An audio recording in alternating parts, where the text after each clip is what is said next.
Pemirsa, 7 orang jadi tersangka usai kericuhan yang terjadi di kantor Arema FC minggu lalu. Akibat kericuhan, manajemen Arema mempertimbangkan untuk membubarkan tim berjuluk Singo Edan ini.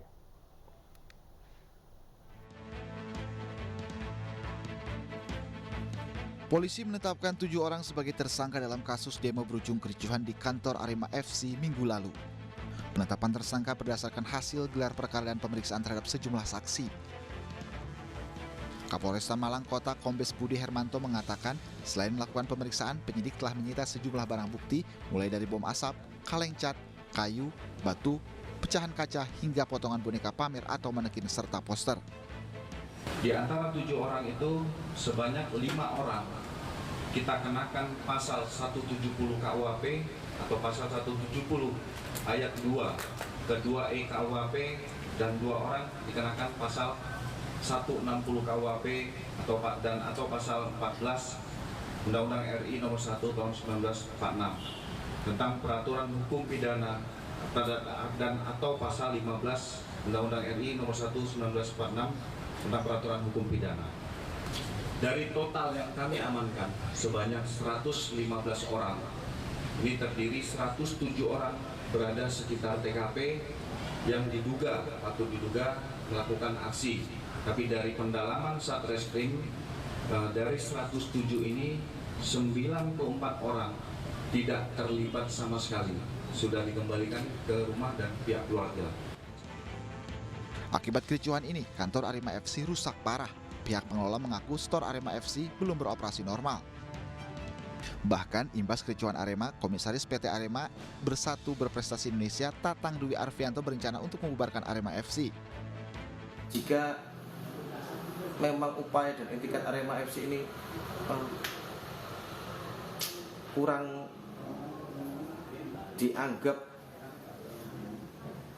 memenuhi keinginan banyak pihak, mungkin serta justru membuat tidak kondusif. Mungkin kami sebagai direksi dan manajemen akan mempertimbangkan keeksistensian klub ini. Manajemen Arema juga mengaku sudah berupaya untuk mengembalikan kondisi Arema pasca tragedi Kanjuruhan 1 Oktober tahun lalu. Mulai dari membuka krisis center penanganan korban serta menjaga eksistensi tim di Liga 1. Ya, pemirsa, sidang lanjutan tragedi Kanjuruhan digelar di Pengadilan Negeri Surabaya. Jaksa penuntut umum memutar rekaman CCTV saat penembakan gas air mata. Sidang menghadirkan terdakwa 3 anggota polisi. Sidang kali ini juga dihadiri 29 saksi. Untuk mengetahui kejadian tragedi Kanjuruhan, jaksa penuntut umum memutarkan rekaman CCTV saat penembakan gas air mata oleh petugas. Dari rekaman CCTV, tembakan gas air mata mengarah ke tribun penonton sebelah selatan. Rekaman CCTV ini dibenarkan oleh saksi Stewart, petugas keamanan lapangan. Pemutar rekaman CCTV bertujuan untuk mengklarifikasi dakwaan yang telah jaksa penuntut umum sampaikan. Menanggapi pemutaran rekaman CCTV ini, ketiga terdakwa berkeyakinan bahwa tak ada instruksi sama sekali menembak ke arah tribun penonton. Sebelumnya, sidang perdana tragedi Kanjuruhan mulai digelar di PN Surabaya pada 6 Januari 2023.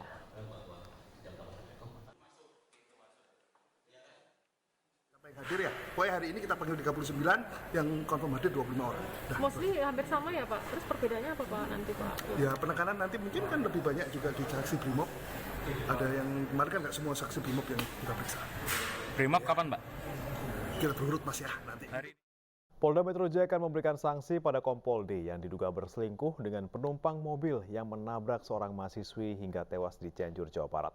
Perempuan yang mengaku istri Kompol D menyebut masuk iring-iringan rombongan polisi atas izin dari Kompol D.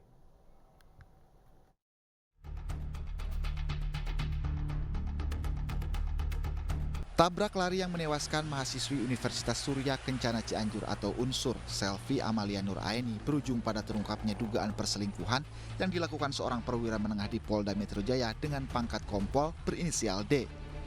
Nama Kompol D ikut terseret dalam kasus ini karena pengakuan dari seorang perempuan bernama Nur yang merupakan penumpang di mobil Audi A6 yang disebut Polres Cianjur telah menabrak Selvi. Dalam pengakuannya kepada awak media pada Jumat 27 Januari lalu, Nur menyebut dirinya adalah istri dari seorang anggota polisi berinisial D. Nur juga menyebut kendaraan yang ditumpanginya itu masuk ke dalam iring-iringan pejabat polisi di Cianjur atas persetujuan sosok yang disebut suaminya. Ibu ini istri kedua dari... Iya, saya istrinya. Istri pertama apa kedua? Saya istrinya. Boleh disebutkan Nama suaminya? Ya adalah. Tapi polisi ya, Bu? Iya, betul. anggota Polda Metro Jaya. Ya, adalah. Polda Metro ya. Bu, AKP, boleh inisialin AKP, Kombes. Adalah, Pak. Inisialnya D. Brigjen ya? Kompol D. Adalah, Pak. Pernyataan Nur ini dikonfirmasi oleh Kabid Humas Polda Metro Jaya Kombes Pol Truno Yudo Wisnu Andiko. Menurut Yudo, Kompol D akan diberikan sanksi. Kompol D memiliki terkaitannya dengan hubungan dengan N ya, yang didapat keterangan para saksi-saksi dan juga alat bukti dari Dispropam Polri untuk kemudian akan dilakukan proses lebih lanjut oleh Dispropam, yaitu pelanggaran kode etik. Dalam hal ini pimpinan akan melakukan tindakan tegas, yaitu untuk saat ini dilakukan penempatan khusus di Polda Metro Jaya selama 21 hari. Sementara itu, sopir Audi yang diduga menabrak mahasiswi hingga tewas di Cianjur telah menyerahkan diri dan telah ditahan. Tersangka mengklaim ikut iring-iringan rombongan polisi karena telah mendapat izin dari seorang anggota Polri yang disebut sebagai Bapak.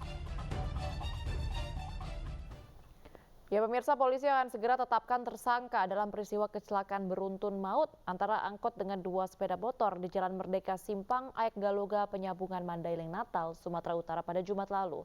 Tersangka merupakan seorang pelajar yang juga menjadi korban dalam kecelakaan.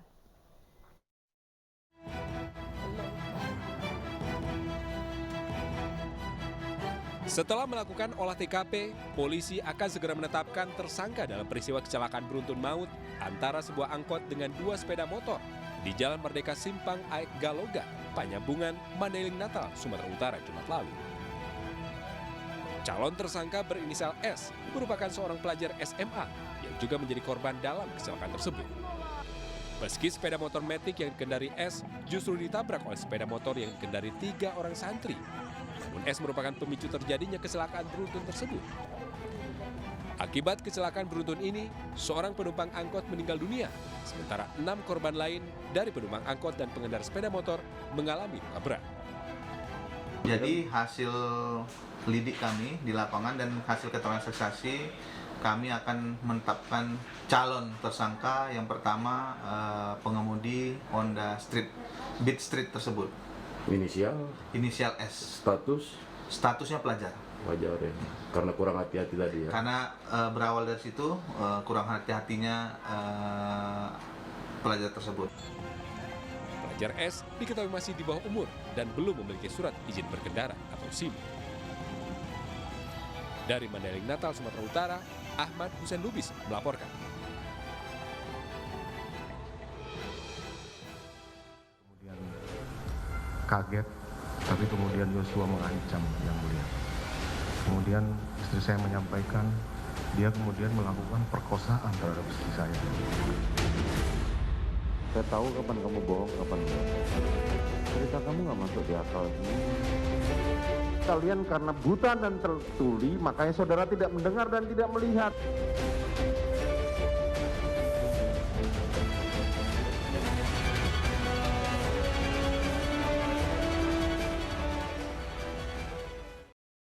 Kemarin Verdi Sambo CS menjalani sidang lanjutan kasus pembunuhan berencana Brigadir Yosua dengan agenda duplik atau memberikan tanggapan atas replik dari JPU. Dengan sudah memasuki tahap sidang duplik, maka proses persidangan pembunuhan Yosua tinggal selangkah lagi menuju sidang putusan atau vonis. 3 terdakwa kasus pembunuhan berencana Brigadir Yosua kemarin menjalani sidang duplik di Pengadilan Negeri Jakarta Selatan. Ex-Kadif Propam Polri Verdi Sambo dan 2 anak buahnya, Kuatmaruf dan juga Ricky Rizal, memberikan tanggapan atas replik dari Jaksa Penuntut Umum. Sebelumnya dalam sidang replik, JPU meminta majelis hakim menolak seluruh nota pembelaan para terdakwa. Sementara dalam sidang kemarin, pengacara Verdi Sambo menuding replik JPU lahir dari rasa frustasi dan tidak memuat hal-hal yang substantif.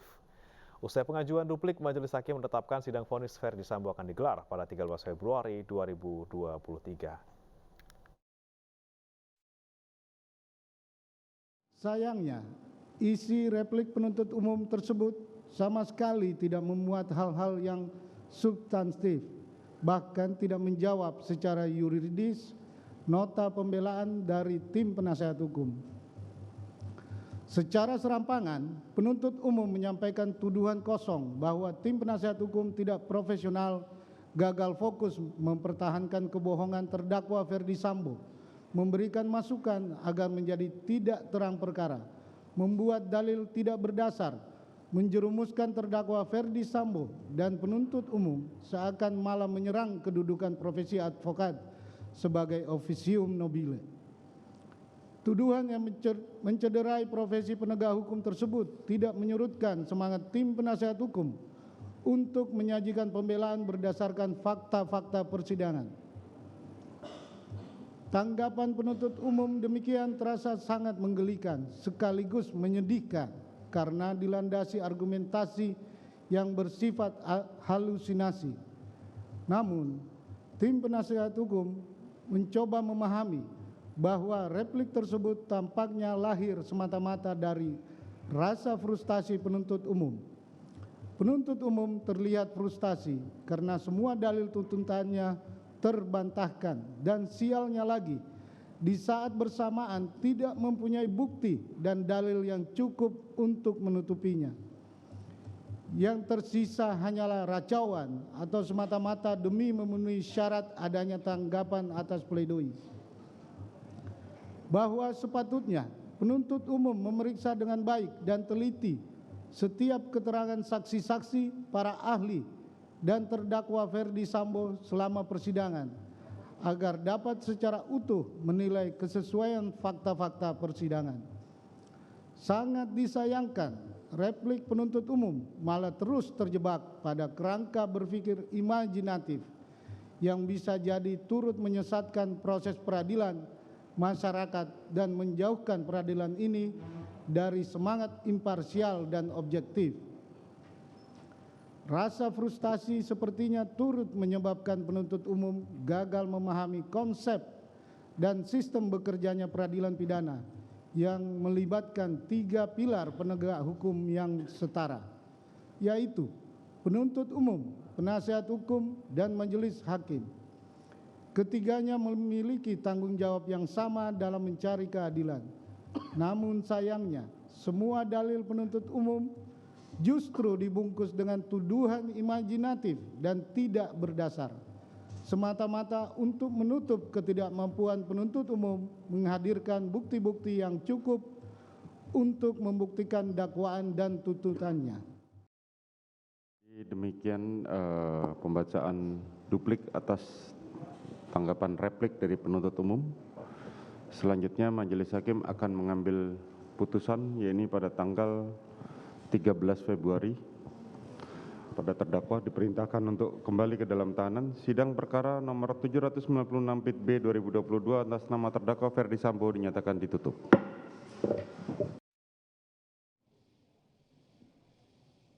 Dalam sidang kasus pembunuhan berencana Brigadir Yosua tahap duplik, Majelis Hakim memutuskan sidang vonis digelar pada tanggal 13 Februari 2023. Hakim memerintahkan Verdi Sambo kembali ke tahanan.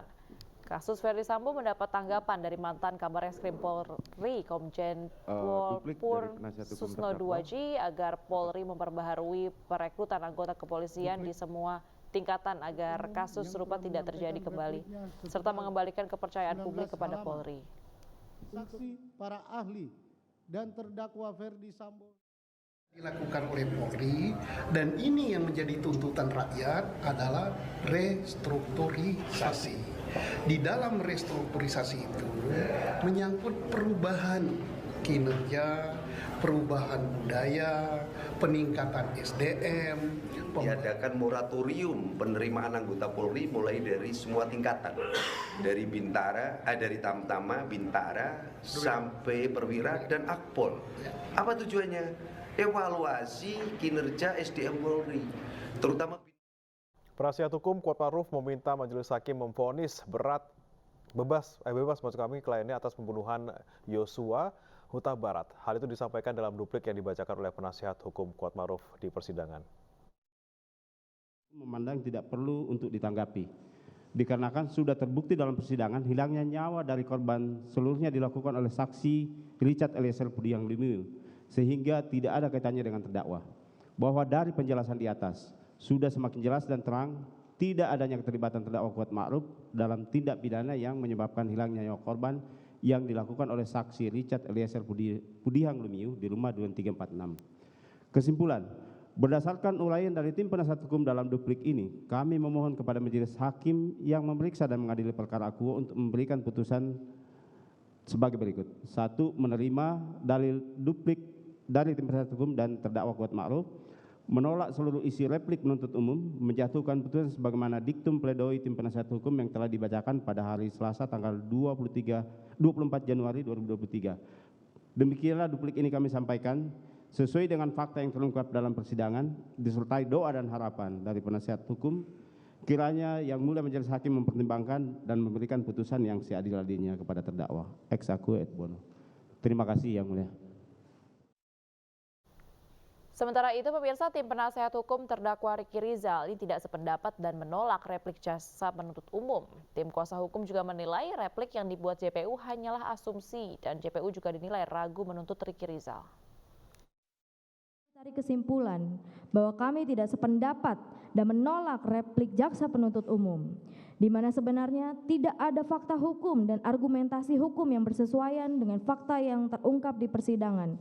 Bahkan tidak ada hal-hal baru yang bersifat substantif yang disampaikan oleh penuntut umum dalam repliknya. Bahwa replik jaksa penuntut umum hanya berisi pengulangan dan penggambaran kembali asumsi-asumsi yang tidak dapat dibuktikan di persidangan atas hal-hal yang tertuang dalam dakwaan serta termuat kembali dalam tuntutan. Atas muatan replik yang disampaikan jaksa penuntut umum tersebut, kami beranggapan jaksa penuntut umum memang ragu dan tidak bersungguh-sungguh untuk menuntut terdakwa Ricky Rizal Wibowo. Kaget, tapi kemudian Yosua mengancam yang mulia. Kemudian istri saya menyampaikan dia kemudian melakukan perkosaan terhadap istri saya. Saya tahu kapan kamu bohong, kapan enggak. Cerita kamu nggak masuk di akal. Kalian karena buta dan tertuli, makanya saudara tidak mendengar dan tidak melihat.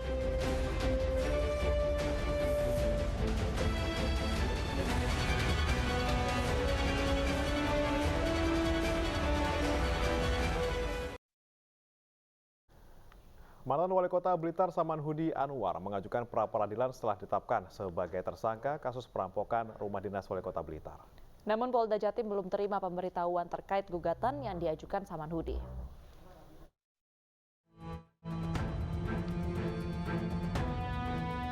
Upaya Samanhudi Anwar untuk mencari keadilan pasca penangkapan dan penetapan dirinya sebagai tersangka kasus perampokan rumah dinas Wali Kota Blitar belum ditanggapi serius pihak kepolisian. Hingga kini pihak Polda Jatim belum menerima pemberitahuan terkait gugatan pra-peradilan yang diajukan oleh mantan Wali Kota Blitar melalui kuasa hukumnya. Meski demikian, polisi menyebut pra-peradilan merupakan hak tersangka dan polisi siap untuk menghadapi gugatan tersebut. Kita belum ada pemberitahuan masalah itu, tapi pra itu merupakan hak tersangka. Ya, kita tetap akan hadapi. Demikian ya. Diketahui sebelumnya Samanhudi Anwar, mantan Wali Kota Blitar, ditangkap pada hari Jumat lalu. Dirinya diduga terlibat dalam perampokan rumah dinas Wali Kota Blitar Santoso, yaitu dengan memberikan informasi seputar kondisi rumah dinas termasuk tempat penyimpanan uang. Pada kasus ini, Samanhudi dijerat dengan pasal 365 KUHP, junto pasal 56 dengan ancaman hukuman 12 tahun penjara. Eksekusi pengosongan tanah di kawasan Jalan Lintas Kerinci, Kabupaten Kerinci Jambi berlangsung ricuh. Anyus Pagi segera kembali.